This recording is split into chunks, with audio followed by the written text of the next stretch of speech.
आज हम बात करेंगे बड़े ही इंपॉर्टेंट और बड़े ही इंटरेस्टिंग टॉपिक के ऊपर, जो कि है मैग्नेटिक इफेक्ट ऑफ करंट।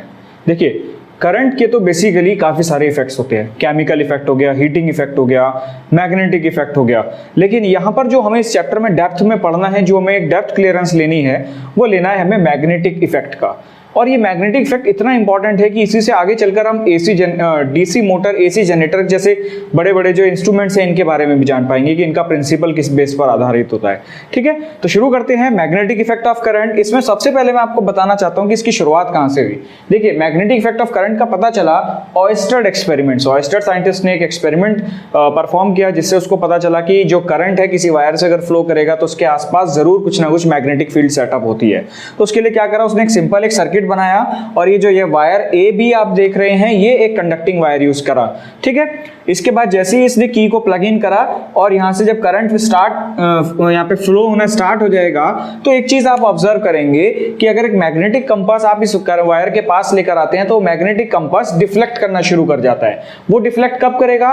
वो डिफ्लेक्ट करता है सिर्फ जब मैग्नेटिक फील्ड वहां पर होती है। लेकिन यहां पर हमने कोई मैग्नेट यूज नहीं करी है, उसके बावजूद भी अगर वो डिफ्लेक्ट कर रहा है, इसका मतलब कहीं ना कहीं वहां मैग्नेटिक फील्ड सेटअप हुई है, और वही होता है मैग्नेटिक इफेक्ट ऑफ करंट। पता कैसे चला कि ये करंट की वजह से हो रहा है? उसने जैसे ही की को प्लग आउट किया तो उसने देखा कि वहां पर कोई भी करंट, कोई भी डिफ्लेक्शन आना बंद हो चुका है। पहले डिफ्लेक्शन आ रहा था जब करंट था, और उसके बाद जैसे ही करंट उसमें फ्लो होना बंद हो गया तो वहां पर हर तरीके का जो डिफ्लेक्शन था वो रुक गया।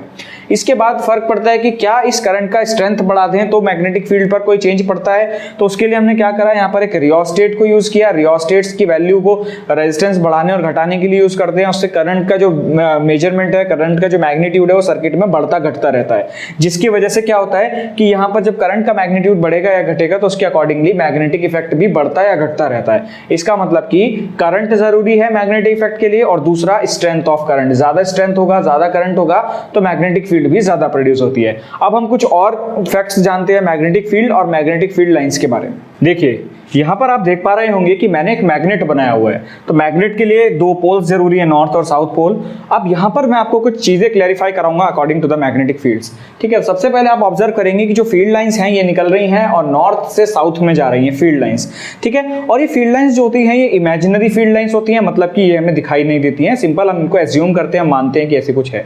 तो पहला जो property of magnetic field line का हम पढ़ सकते हैं वो ये कि जो मैग्नेटिक फील्ड लाइंस होती हैं ये इमेजिनरी लाइंस होती हैं। ये कैसी लाइंस होती हैं? इमेजिनरी, दिखती नहीं है।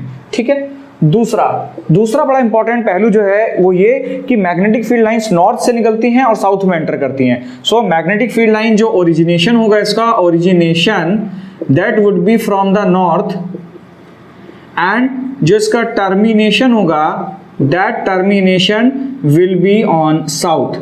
नॉर्थ से निकलेगा और साउथ में एंटर करेगा। तीसरा बड़ा इंपॉर्टेंट जो इसका पॉइंट है वो ये कि जो मैग्नेटिक फील्ड लाइंस आप देख पा रहे होंगे, तो मैंने बस दो बना रखी हैं, लेकिन काफी सारी होती हैं, मिलियन ट्रिलियंस में मैग्नेटिक फील्ड लाइंस होती हैं। तो वो क्या होती हैं कि वो पोल्स पे क्राउडेड होती हैं, मतलब कि जो पोल्स है यहाँ पर बहुत ज्यादा एक झुंड बन जाता है मैग्नेटिक फील्ड लाइंस का, और जैसे जैसे ये फील्ड लाइन दूर जानी शुरू होती हैं तो वहां पर ये थोड़ा सा कमजोर पड़ जाती है। मीन्स अगर आपसे पूछा जाए कि मैग्नेट के कौन से हिस्से पर मैग्नेटिक फील्ड सबसे ज्यादा होगी, तो आपका आंसर होगा पोल्स। और सबसे कम कहां पर होगी? At the equator point. इसका मतलब कि मैक्सिमम अगर आपको फील्ड लाइन देखनी है तो वो आपको पोल्स पर मिलती है, और अगर आपको मिनिमम फील्ड लाइन देखनी है तो वो आपको मैग्नेट के इक्वेटर पर मिलती है। चौथा, आप देख पा रहे होंगे कि यहां पर ये जो मैग्नेटिक फील्ड लाइंस हैं ये आपस में इंटरसेक्ट नहीं करती हैं। मींस दो मैग्नेटिक फील्ड लाइंस कभी भी एक दूसरे को कट नहीं करेंगी। क्यों?